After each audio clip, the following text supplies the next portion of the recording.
Didelė darbo dalis rinkodaroje yra skiriama nupoliruoti tai, ką sakome, kokią turinio formą tai padarysime.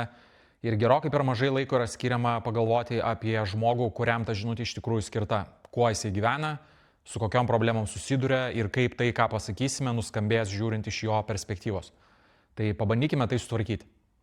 Praeitame video daug dėmesio skyriau problemoms, kurias mačiau rinkodaros industrijoje per pastaruosius 20 metų ir priežastims, kurios tas problemas sukelia.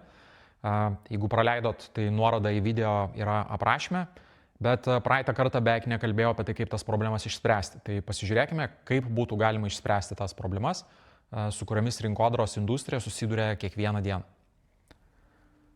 Pradėkime gal nuo to, kad procesai ir metodikos, kuriamis pasidalinsiu tiek šiame video, tiek tolimesnėme turinyje, tiek ir be abejo kurse, kurį pradedu dėstyti balandžio mėnesio pabaigoje, nepretenduoja į absoliučias tiesas, tai nėra vieninteliai teisingiausi dalykai, kuriuos reikia daryti rinkodaros procesų metu.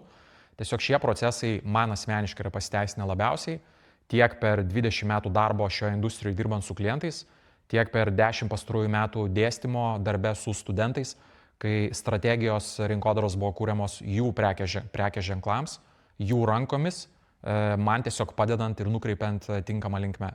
Tai šie procesai yra pasiteisinę dviem pjūviais. Pirma, tai leido rezultatus sugalvoti prognozuojamai laiko prasme ir prognozuojamai kokybės prasme.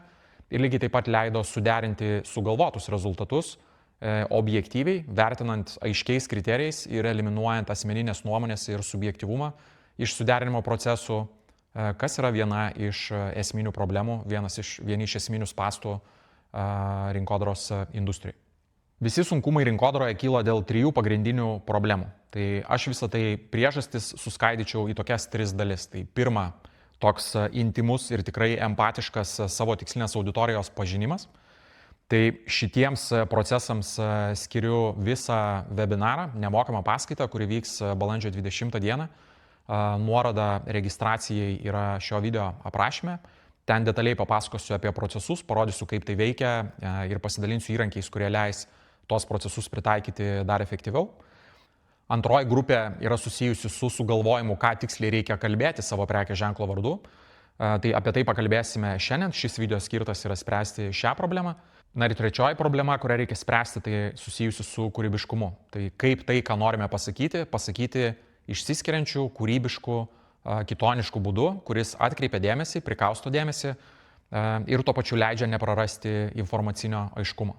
Tai apie tai pakalbėsiu tolimesniuose video. Tai o šiandien susikaupkime į tai, ką reikia sakyti, kaip galima kalbėti su tikslinė auditorija, kad maksimaliai paveikiai pristatyti savo produktą ar teikiamą paslaugą. Pasižiūrėkime viską šiek tiek toliau ir pradėkime nuo 2 pagrindinių tikslų, kurių siekia rinkodara ar marketingas. Tai tikslas numeris 1 yra be abejo patenkinti paklausą, kuri jau egzistuoja. Ir tikslas numeris 2, kur vyksta žymiai didesnė žaidimo dalis, yra sukurti naują paklausą, kurios šiandien ryte dar nebuvo.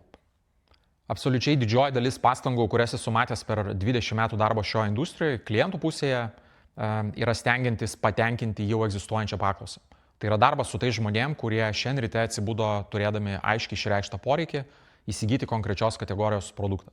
Ir norint sėkmingai paversti šitą poreikį į finansinę transakciją, belieka nukonkuruoti alternatyvius pasiūlymus. Įtikinti, kad mūsų produktas yra geresnis, efektyvesnis, naudingesnis, prasmingesnis ar bet kokia kita prasme pranašesnis. Visą tai atrodo prasminga, taip ciniškai sakant, tai yra žmonės stovintis arčiausiai kasos aparato ir kam čia stengtis daryti kažką kito, jeigu yra visa eilė žmonių išsirikiavusių su pinigais rankoje. Pasižiūrėkime tuomet, kaip industrija dirba su šiais žmonėm, kurie šiandien ryte atsibudo suprasdami, kad turi poreikį konkrečiam produktui. Galime pasižiūrėti iš procesinės pusės.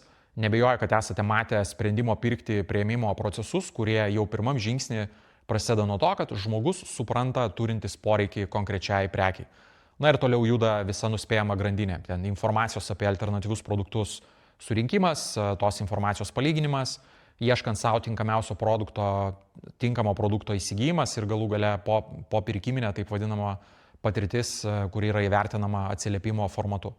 Tai viskas skamba teisingai, problema su šito procesu yra tokia, kad jinai automatiškai nukreipia į tai, kad prekės ženklas, kalbėdamas su šita tikslinė auditorija, kalbės ne apie žmogų, o kalbės apie save, kalbės apie savo produktą Didžioji dalis atvejų kalbės apie konkrečias produkto savybės, kurias produktas turi, kurios padeda išsiskirti iš konkurencinės aplinkos.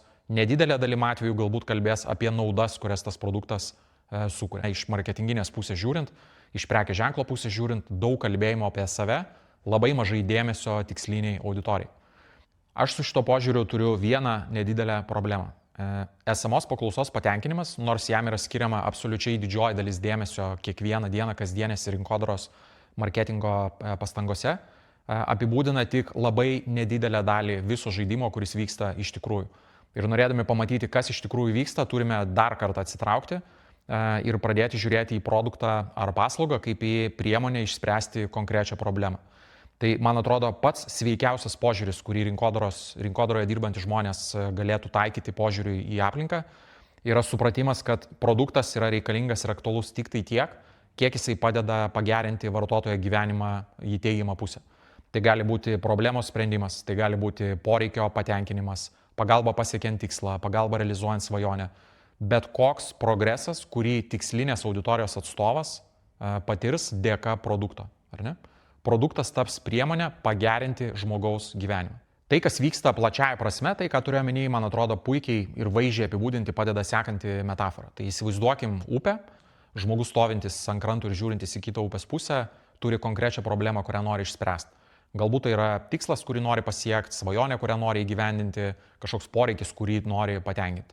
Jis turi poreikį gyvenimo pagerėjimui ir šiame upės krante jo realizuoti neturi kaip. Kitame upės krante gyvenimas yra gražesnis, problemos nebėra, tikslas pasiektas, poreikis patenkintas, svajonė yra realizuota. Produktas ar paslauga, kurią mes pristatome vartotojui, yra kaip tiltas, kuris turi padėti jam pereiti iš šio upės kranto, kuriame gyvenimas yra su problemomis, į kitą upės krantą, kuriame gyvenimas yra gražesnis. Tai grįžtant prie to, ką daro didžioji dalis rinkodaros industrijos, didžioji dalis industrijos dirba su žmonėm, kurie stovi ant upės kranto, aktyviai žiūri į kitą upės krantą ir ieško būdų persikelti. Viskas skamba teisingai iki to momento, kol mes suprantam, kad žmonių tai yra gerokai daugiau ir nepalyginamai didesnis kiekis žmonių yra ne ant upės kranto, bet gerokai toliau nuo upės. Galbūt jie net nežino, kad upė egzistuoja.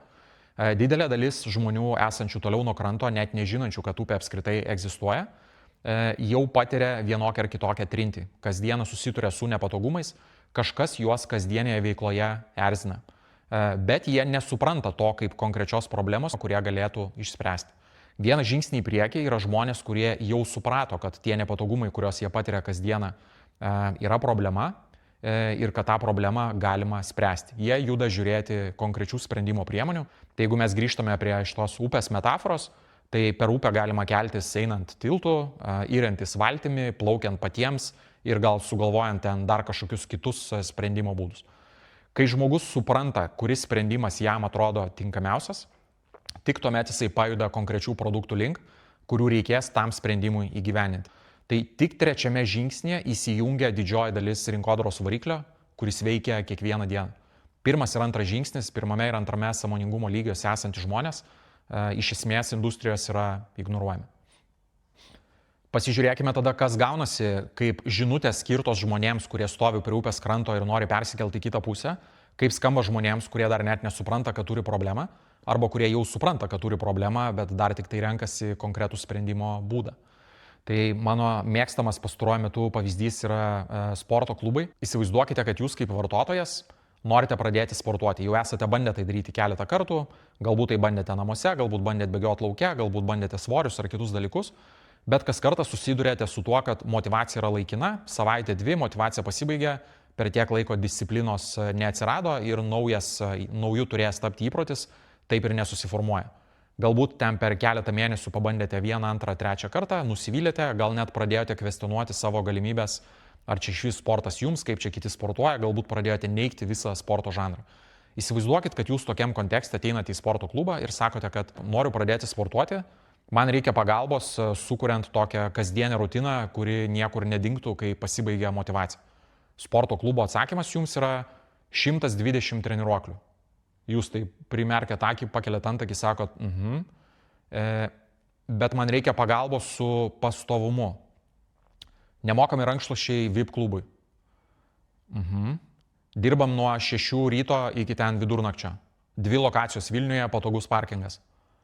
Jūs taip primerkėt akį ir galvojat, čia jūs iš vis su manim kalbat ar su kažkuo kitu. 5 procentų nuolaida, jeigu paliksit e-mailą šiandien. Kurioziškai skamba, ar ne, toks nedvelgia tikrai susikalbėjimu, geriausiu atveju tokia lengva šizofrenija, kuri, manau, paaiškina, kodėl 99 procentai visos komunikacijos rinkoje yra ignoruojama. Ne dėl to, kad produktai yra blogi, ne dėl to, kad žmonės, kurie tą turinį kūrė, nesupranta, ką daro. Dėl to, kad turinys yra nukreiptas į skirtingoje proceso prieimimo stadijoje esančius žmonės. Žmogus, kuris dar tik supranta, pradeda suprasti, kad turi problemą ir jam reikia pagalbos tą problemą spręsti, jam yra absoliučiai neįdomu produkto savybės ir netgi naudos, ar ne? Tiesiog neaktualu. Čia yra pokalbis, kuris yra skirtas ne man. Tas pasiūlymas yra skirtas ne man. Aš dar net nežinau, ar man reikia eiti į grupinę treniruotę ir taip ugdyti pastovumą, ar man reikia asmeninio trenerio, ar man reikia ten kažkokio tai draugo ar draugės, su kuriuo kartu sportuosime, kaip tiksliai aš susikursiu įprotį sportuoti kiekvieną dieną, kai po 2 savaičių mano motyvacija bus pasibaigusi. Aš dar net nežinau, koks sprendimas man yra reikalingas. Sporto klubo atsakymas dirbame nuo 6 ryto iki vidurnakčio arba 5 procentų nuolaidų, jeigu paliksiu savo e-mailą, atrodo kaip neadekvatus geriausiu atveju, ar ne? Tai kaip tada kalbėti su tikslinė auditorija, ar ne? Ką dar galima sakyti be produkto savybių ir naudų? Tai aš tipiškai naudoju 6 skirtingus pjūvus, 6 skirtingus lygius, kuriais galima kalbėti apie bet kokį produktą. Tai pirmi 2 visai industrijai yra puikiai pažįstami, jie sudaro ten 99 procentus viso turinio, kurį matome kiekvieną dieną. Tai yra produkto savybės, kurios absoliučiai valdo turinio mastelio prasme. Ir antrų numerių gerokai mažiau, bet irgi dažnai sutinkama yra produkto naudos, ar ne?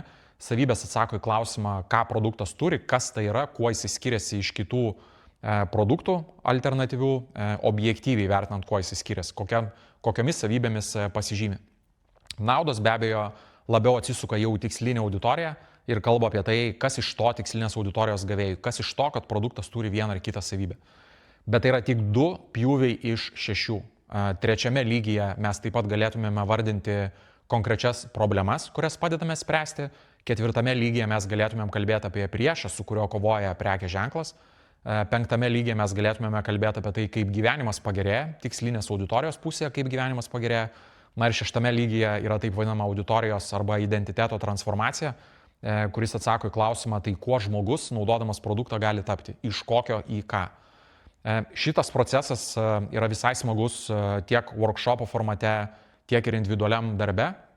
Jisai leidžia susidėlioti visą žinučių žemėlapį, viską, ką galima kalbėti apie produktą, kokias savybės jisai turi, į kokias naudas tos savybės veda, kokias problemas tai padeda išspręsti, su kokiu priešu mes galime sakyti, kad kovojame, priešu, kuris būtų atpažįstamas tikslinė auditorijai. Ar ne kažkokia trintis, galbūt neteisybė, ar kažkokia aplinkybė, su kuria kovoja ir tikslinė auditorija. Mes kaip prekės ženklas galime deklaruoti tai kaip savo prekės ženklo priešą, akimirksniu įgyti išskirtinumą rinkoje ir susikalbėjimo prasme gerokai kokybiškiau susibendrauti su savo tikslinė auditorija. Lygiai tas pats ir su kitais pjūviais. Tai kai šis procesas yra pabaigiamas ir turime visus 6 lygius, kuriais galime kalbėti apie konkretų produktą, jas galime tada versti ten kiekvieno lygio žinutes galima naudoti atskirai. Viskas, aišku, gali ir turi sukristi į ten taip vadinamą landing page'ą, į išsamesnės formos turinį socialiniuose tinkluose, gali būti reelsai, gali būti ten galerijos, gali būti bet kokia turinio forma. Arba galima judėti toliau ir šias 6 lygių žinutes suskirstyti į tokius 3 skirtingus vertės pasiūlymų pjūvius. Kiekviename iš jų aš mėgstu labai naudoti tokią dvilypę struktūrą, kurioje pasakome 2 dalykus. Ką mes kaip prekės ženklas darome, siūlome ir antra sakinio dalis, kas iš to jums kaip potencialiam klientui. Funkciniam lygiai, jeigu panaudotumėm pirmus 2 žinučių lygius, kuriuos minėjau, tai yra savybės ir naudos, galėtumėm jas jungti į tokio tipo sakinius. Mes kaip prekės ženklas jums siūlome štai tokią produkto savybę, jums iš to štai tokia nauda. Mes jums siūlome tokią savybę, jums iš to tokia nauda. 2 sluoksnių sakinys aiškiai pasako, kas yra siūloma, sumažina poreikio galvoti kiekį, nes iš karto apibūdina ir naudą man kaip potencialiam klientui.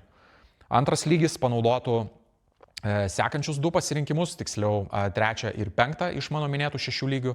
Ir struktūra būtų tokia, kad mes kaip prekės ženklas sprendžiame tokias problemas arba tokią problemą, kad jūsų gyvenimas galėtų pagerėti būtent va tokiam kontekste. Mes kaip prekės ženklas eliminuosime tokią problemą iš jūsų gyvenimo, kad jūsų gyvenimas pagerėtų vat štai tokiam kontekste.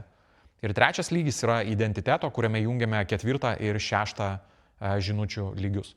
Mes kaip prekės ženklas kovojame su tokiu priešu, kad jūs galėtumėte patirti tokią transformaciją. Arba kitaip sakant, mes kovojame su tokiu priešu, kad jūs galėtumėte tapti štai tokiu žmogumi. Tai supraskim, kad kuo geriau mes pažįstame savo tikslinę auditoriją, o apie tai, kaip minėjau, kalbėsime balandžio 20 dienos paskaitoje, kurioje papasakosiu apie metodiką ir procesus, kurie leidžia tikrai intimiai ir empatiškai pažinti savo tikslinę auditoriją. Ir kai mes turime aiškiai susidėliotą žinučių žemėlapį, apie ką kalbame šiandien, mes galime susidėlioti tikrai paveikią komunikaciją, nepriklausomai nuo to, kiek toli ar arti upės, grįžtant prie minėtos metaforos, yra konkretus žmogus. Turime ką pasakyti žmogui, kuris yra labai toli nuo upės, susiduria su nepatogumais, tie nepatogumai pradeda erzinti, bet jis dar nepripažįsta to kaip konkrečios problemos. Turime ką pasakyti ir tiems, kurie pripažino problemą ir ieško sprendimo. Ir turime aišku pasakyti ką ir tiems, kurie stovi prie upės ir aktyviai dairosi į kitą pusę, norėdami persikelti, ieškodami būdo, kaip persikelti į kitą upės pusę. Detaliai šią metodiką išbandysime kurse, kurį pradedu dėstyti jau balandžio mėnesio pabaigoje. Ši, kaip ir kitos metodikos, turi labai aiškiai apibrėžtus pažingsninius procesus, kurie yra tinkami tiek ir tiems, kurie su rinkodara nėra susidūrę nei karto, kam tai yra pirmas kartas, tiek ir tiems, kas su tuo dirba kiekvieną dieną. Po teorinės dalies seka konkrečios praktinės užduotis, kurios remiasi jūsų pasirinktų prekės ženklų. Be abejo, mano grįžtamasis ryšys užtikrinant, kad tai, ką padarėte, padaryta yra tinkamai. Custom GPT įrankiai, kurie yra skirti šias užduotis atlikti dar efektyviau. Na ir sudėjus visą procesą nuo A iki Z, nuo auditorijos pažinimo iki galų gale kūrybinių sprendimų, susidėliojam visą rinkodaros strategiją jūsų pasirinktam prekės ženklui. Tai plačiau apie visą kursą jau artimiausių metų, arba taip pat balandžio 20 dieną nemokamos paskaitos metu, kurioje kalbėsime apie tikslinės auditorijos pažinimą, o paskaitos pabaigoje, kaip sakiau, detaliai pristatysiu visą kursą. Tai registruokitės į paskaitą, nuoroda yra video aprašyme, o mes pasimatysime sekančiam video jau netrukus. Iki greito.